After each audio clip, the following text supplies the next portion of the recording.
Good day, my friends. It's your old pal Jordan the Lion. How are you all doing today? I hope you said well. I'm excited because I'm not Munsoned out here in Pennsylvania. I'm here for a reason. Today we are doing the filming locations to the Farrelly Brothers classic Kingpin, starring Bill Murray, maybe the best part Bill Murray ever played, which is saying something. Woody Harrelson, Randy Quaid, all-star cast, hilarious movie. We're gonna hit all the locations that I can possibly find here in Pittsburgh area. Days with Jordan the Lion begins now. Even though in the movie they make you believe that Roy's from Iowa, they filmed it all here in this state, so we're heading to where Roy's boyhood home was. So here we are, right at the very beginning of the movie. This was Munson's service station where Roy's father is pumping gas for someone right here. There were some gas pumps right here on this center island, and his dad's at this one right here finishing up someone. That was red in the movie, had like a yellow painted stripe up it, but you can see this shot when Roy's dad hears a young Roy yell his name, and we see a little picket fence over here that Roy jumps over. Little kid Roy jumps over, and he comes over and asks his dad, while his dad is right here, if he has time for a game before dinner. So his dad says, yeah, go get your ball and I'll meet you out back. So they end up going over here to the side, which is where Roy's dad has a little makeshift bowling alley. As you can see, it is all changed. The bowling alley would have been right over there. There would have been grass and everything right over here. But we see Roy over here bowling, looking all serious and everything. And the turnaround shot, you can actually see this yellow building across the street behind Roy.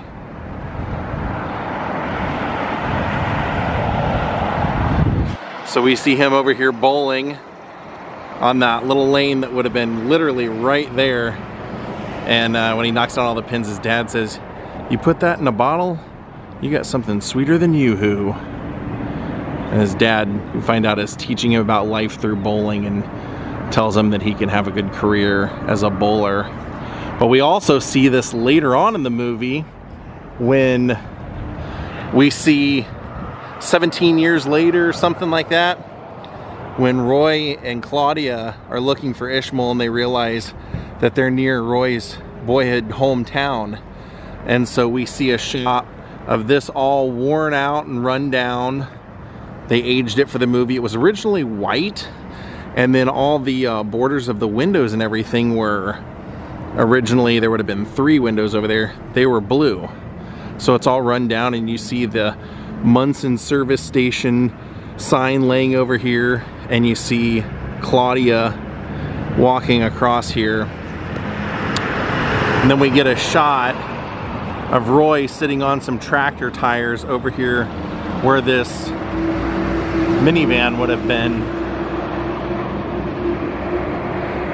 And she asks them while they're sitting over here, what took you so long to come back? And he said he was just ashamed because so many people had such high hopes for him. They're having that whole conversation right here. And then she said, well, you know, your dad would be real proud of you passing all your information, or all his information, on to Ish. And Roy says, no, he wouldn't be proud of me. I love this movie so much. So to get to see where the bowling alley would have been, that makeshift bowling alley right there, so cool. Old Munson service station. And actually, it's kind of strange, they have a bowling alley right across the street over here. The front of the bowling alley acts as one bowling alley for the movie, and the interiors act as another one. I would love to know what happened to the Munson service station sign that was here. So I just talked to the people that owned this place, and they said they owned it even then. It was called Mars Beer even then. and they gave me a tip as to where one of the filming locations was that I couldn't find. And also when little Roy is bowling here, you can actually see that blue and white barn looking building in the background.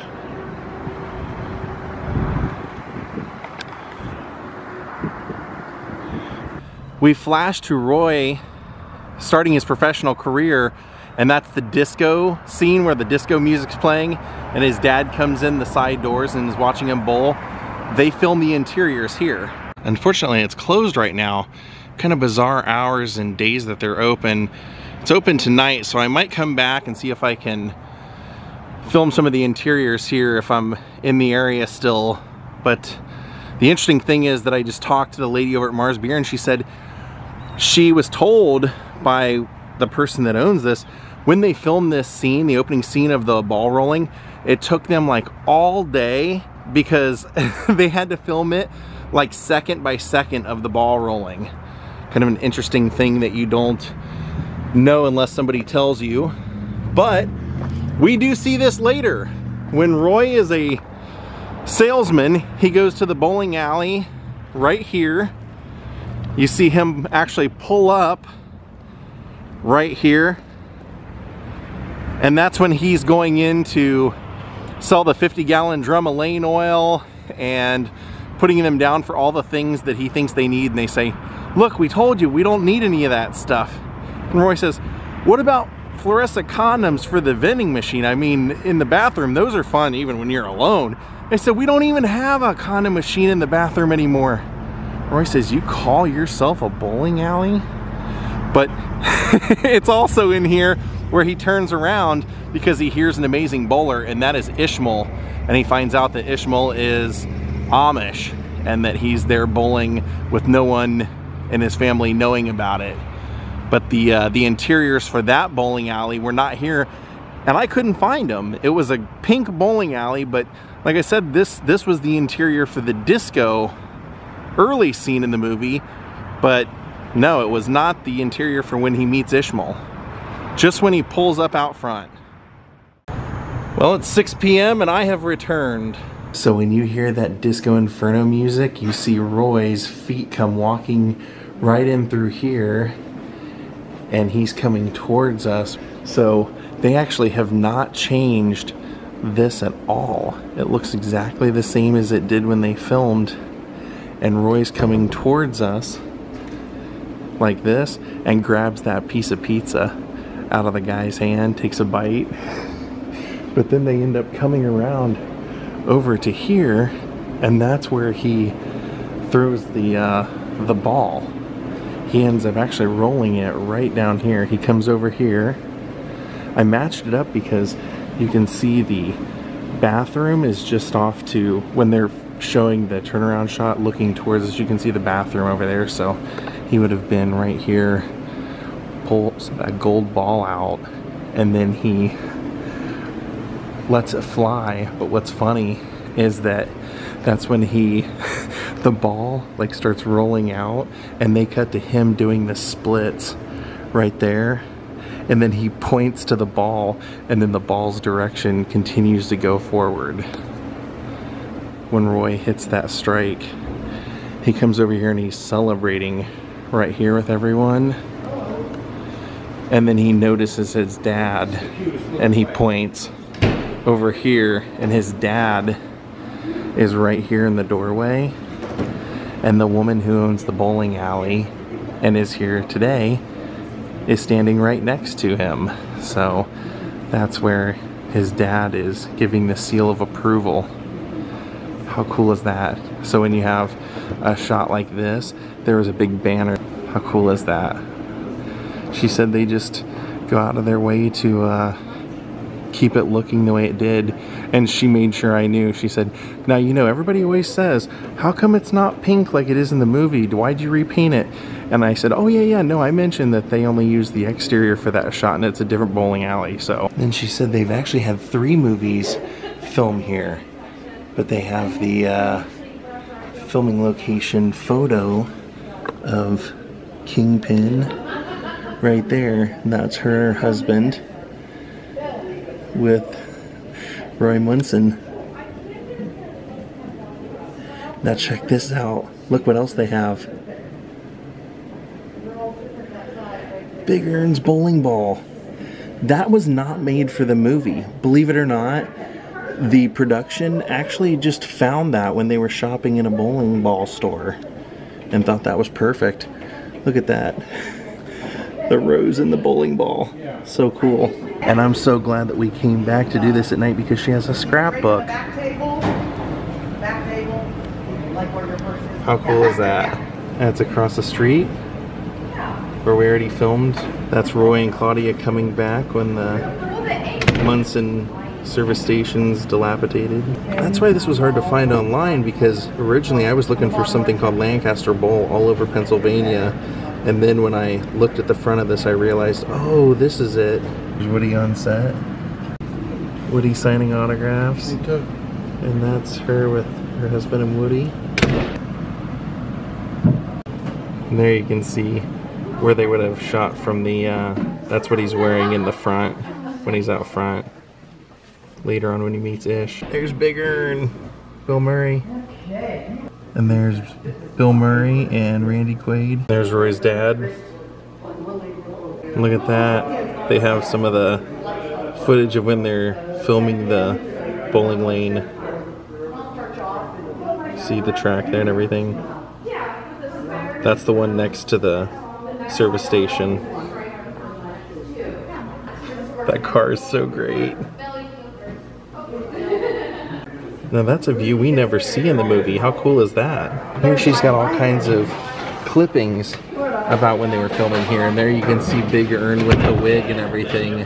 Because they also filmed the 1979 Invitational, the Odor Eaters, in this same lane when Big Earn is commentating, doing the your butt feels like about to explode bratwurst. Look at that. Casting sheets for Kingpin if you wanted to be an extra.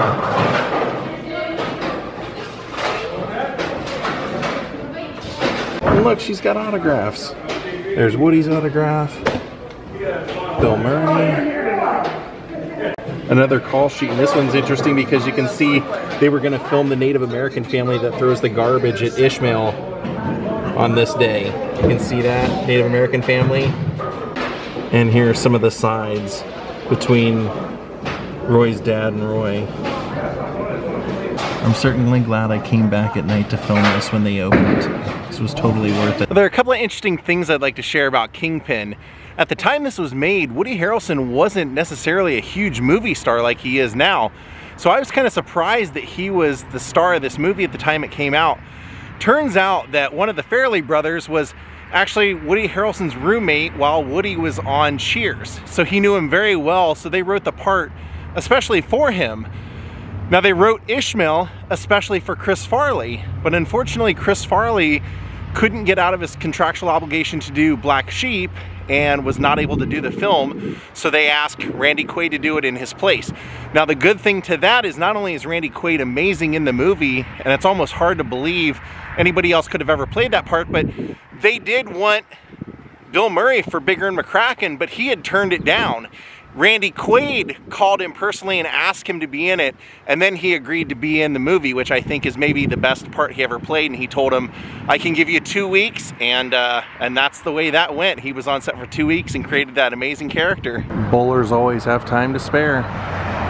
So we're just gonna head a few buildings down the street. Only in the movie for just a couple of seconds. Right here.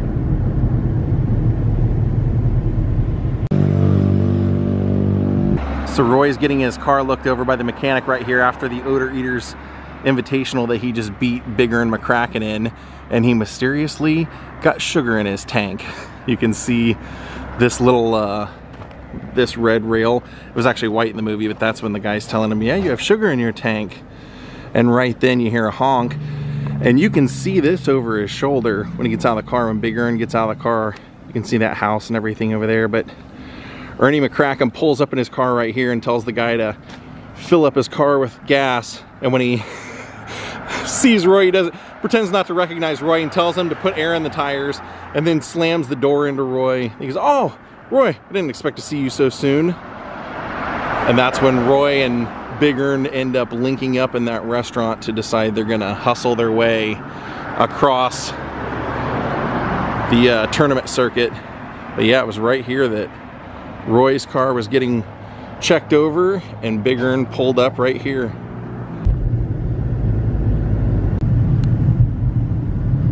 So this is one that I was having a lot of trouble finding thanks to the lady at the Mars Beer. She told me this is where it was, and she's totally right.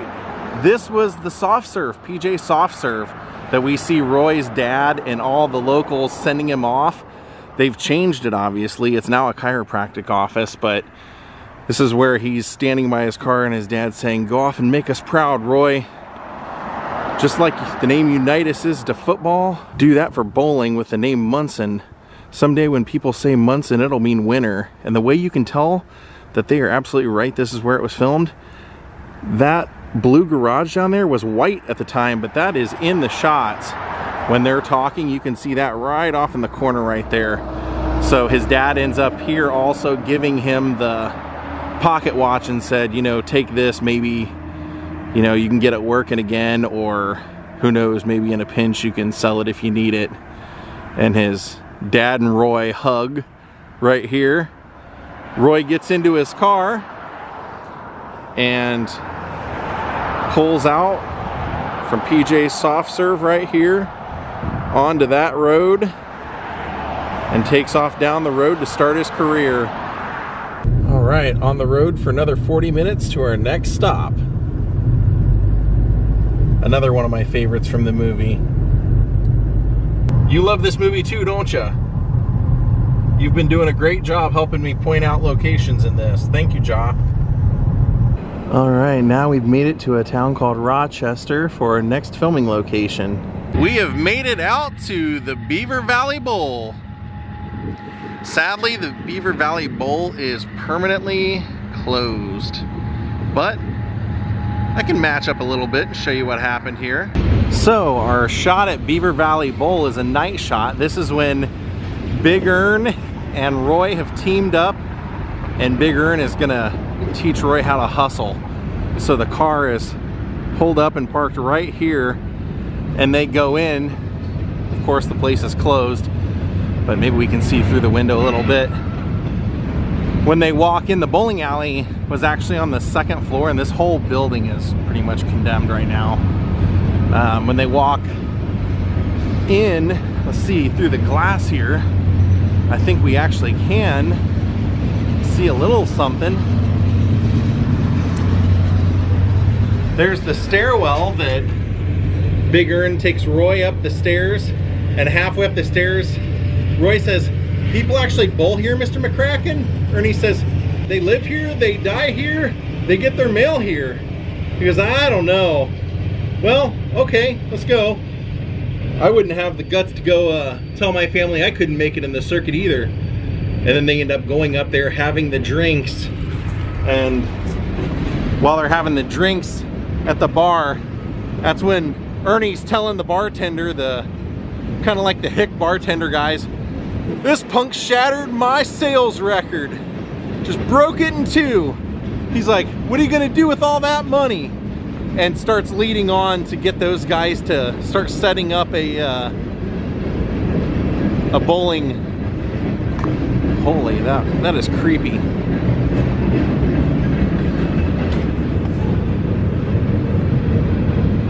What the heck? Yeah, I think I'll stay out of here. So that's when they're trying to get the bartenders to score them up a game, and they say, "Listen there, buddy boy. You want a little friendly action? I think we can accommodate you." And that's when they bowl against the priest. So it all comes down to Roy needing that 6, 7, 10 and wanting to gamble on it. Big Ern telling him not to, falsely of course. And he says, "No, I think I can do it." He goes, "You'll pick up the 6, 7, 10 the day my hair starts falling out." And then he tells him to put all of his money on it. Roy does it and they win. So then it cuts to a shot out here at night of them in the car, right over here where the car's parked. So as they're in the car right here, Big Ern hears the guys coming up, and all the guys they just beat start pounding on the car and everything, and Big Ern says, well, Roy, there's a day in every bowler's life where he has to step up and face the music. And Roy and Big Ern open the car doors. Roy gets out, Big Ern stays in, closes the door, and then drives over the curb to get out of here and says, and that bowler is you, Roy. And that is when they take Roy back inside up to the second floor and stick his hand in the ball return, and he loses his hand up there. Incidentally, while I was filming this, I had to stop because a police officer came by and I told him what I was doing. He goes, you know, I was actually here when they were filming that. And he told me another bowling alley that is now gone that they also filmed some of the interiors in, but he said, yeah, they definitely did that here. I was here when they did it. This truly is one of my favorite comedies of all time. I'm so glad that I got to go out and do this finally. Well, take a look. The Dumars Arms, the sign would have been originally right there. This is where we hear, it's a beautiful morning. And we're seeing Roy in the now times. Woody Harrelson actually shaved that comb over into his head for the movie.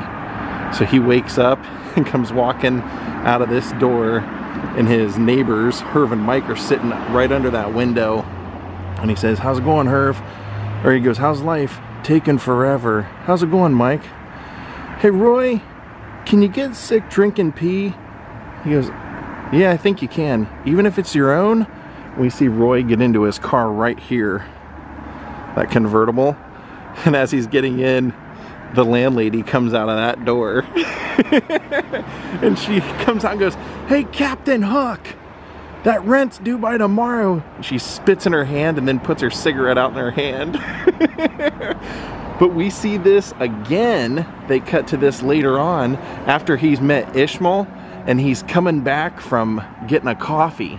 He's right over here crossing this bridge, and this is how I found the location. I couldn't find it online. I found a thread on Twitter where someone said the houses look like the old boat houses in Trafford. So I just looked for bridges in Trafford, the town of Trafford, and finally found this, and I realized this is where Roy's walking back with his coffee, and the lady's putting her stroller with the kid. He helps her onto the curb, and that's when he leans over to like say hi to the kid and spills his hot coffee on the kid. He goes, oh, that'll come out. Treasure these precious times.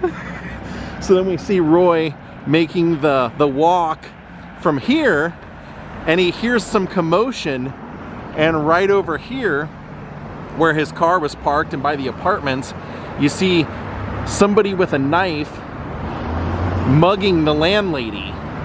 And so Roy runs over here, and we see a shot of him right there with the landlady saying, what's the matter with you? You a sissy? You need a purse? And those two guys are still sitting out there not doing anything. So Roy ends up right here throwing the coffee in the guy's face.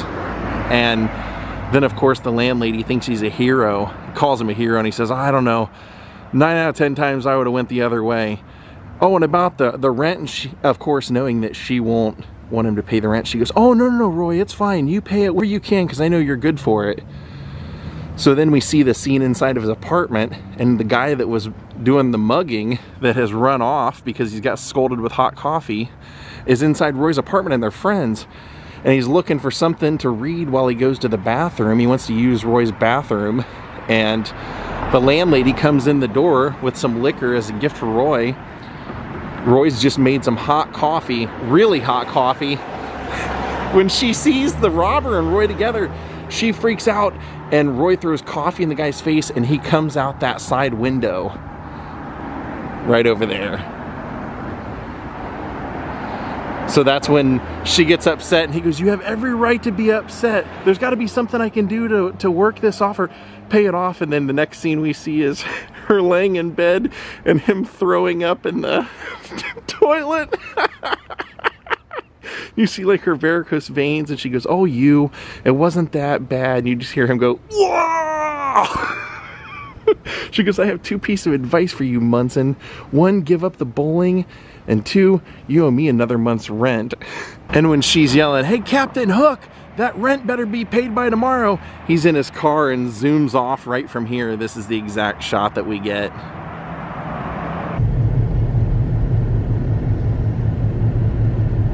Ish has lost his first bowling match that Roy was coaching, and he says, "Well, you people in your 10 frames, I told you, my grandpa always taught us to do everything you people do, plus a half. 10 frames, that's for Quakers. He's used to 15 frames. All right, I can't stop on the bridge, but they do. Roy tells Ish he's gonna take him home, and Ish says, "Just pull the car over. Pull the car over. I want to go to Reno." So he gets out of the car and says, "I'd rather be Munson down here in the middle of nowhere than to go home and have to lose face in front of my friends and family." And he goes, "What'd you say, Munson?" Then Roy backs the car up and says, "Congratulations, you passed the test. True champion doesn't quit, and neither did you. Let's go." That was right on this bridge. All right, the McKnight Road exit. That's what we need, McKnight. Well, here we are. What was formerly McKnight Lanes in the movie is now a Bed Bath & Beyond. Same building, luckily, but no longer any of the insides. This is where Roy has just told Ish, you know, and you gotta hustle, you gotta gamble, you gotta bet to make some money to get out to Reno. And Ish is saying, "Absolutely not, I cannot bet." Roy says, "Don't worry, I'll bet for you." So they show up here and they're doing that scam that Roy had done with Big Earn, the salesman scam, which basically ended up costing Roy his hand. And that's what Ish says. He goes, "I mean, what's the worst that can happen?" So they go in there, and that's when they're the guy behind the bar is saying, "So you guys are dictionary salesmen, huh? But he says you're the best one in the company, best salesman in the company. You must be a real smooth talker." And it's just like, yeah. He starts talking about going out and gambling his bonus, but he's too bombed. The guy says, "Do you always get that way when you drink ginger ale?" So the guy from behind the counter eventually comes back and says, "Now, if you guys want a straight up money game, show up at this address tonight and make sure you bring money." So that's when they get sent out to that mansion that has the bowling alley in it where they meet Claudia. And yeah, it's too bad this is no longer here. Another one of the lanes that's gone, but at least the building still remains. So here we are in Murraysville, Pennsylvania at our next location. In the movie, it was called the Jolly Jumper Motel, but in real life, it was called the Blue Spruce Motel. And sadly, it is no longer here. But in its honor, they did name this shopping plaza after it.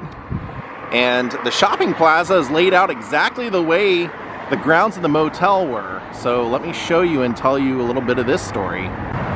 So here you'll see the driveway. If you look at the overhead shot that I have, you'll see circled that where the driveway is there.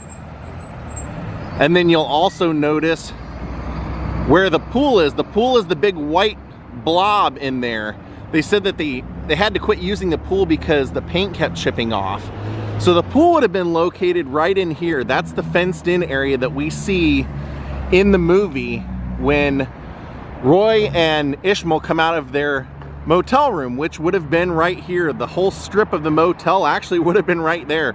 So they come walking out, and that's when Roy's saying, "We got to get out of here. There was a military train derailment, and there's a fear of a giant cloud of..." Then all of a sudden he sees Claudia there, and he goes, "Ah, shit." And Ishmael goes, "Wow." Gets in the car, and he sees some other people that are staying in the motel in their car that's like right over here, and he says, "Hey everybody, run for your lives. There's a giant shit cloud coming." So Claudia ends up getting out of the car, and her and Roy end up walking over to this section right over here, and they start talking. And that's when Roy says, $60 a night room and you're sleeping in the car. And she goes, yeah, I wonder why that is. And she says, what's the matter with you? Ish looks up to you and all you do is feed him a bunch of your bull crap to line your own pockets. He goes, don't give me the indignant routine, Mother Teresa. Half the outfits you have, you need 2 hairdos to wear. And she pushes him and acts like she's gonna fight him. So that's all happening right out here. And he says, look lady, I've done a lot of creepy things in my life, but fighting a girl, I'm not gonna do that. And she pushes him, he goes, quit it. And she punches him in the face, he goes, ah, quit it. And then he just attacks her. So they end up going back and forth right here, fighting right in front of us. And I mean, it is one of the funniest fights you'll ever see. And then he finally ends up picking her up, body slamming her on the back of a car. She kicks him in the head, then kicks him to the ground, and then is kicking him in his stomach right over here by where the car would have been. And then he starts biting her leg and realizes that Ish has gotten out of the car and run away. So, yep, this was the Blue Spruce Motel, also known as the Jolly Jumper in Kingpin, the fight scene between Claudia and Roy. If you ask me, they're missing out on a golden opportunity of having a bowling alley here called Kingpin's. Well, my friends, we're gonna call it a day. You can see Ja is totally worn out, sleeping in the pillows back there. But I want to tell you one funny little thing that is at least funny to me. The scene where Roy is throwing up and you hear Simon and Garfunkel's The Sound of Silence. In order to get clearance for that, they actually had to have Paul Simon's approval. So Paul Simon had to see that scene and then give his approval for them to use that. So I just thought that was so funny. Thank you all for watching. I hope you enjoyed the filming locations of Kingpin today. We'll see you all next time. Have a great night, and don't get Munsoned out there on your own. Goodbye.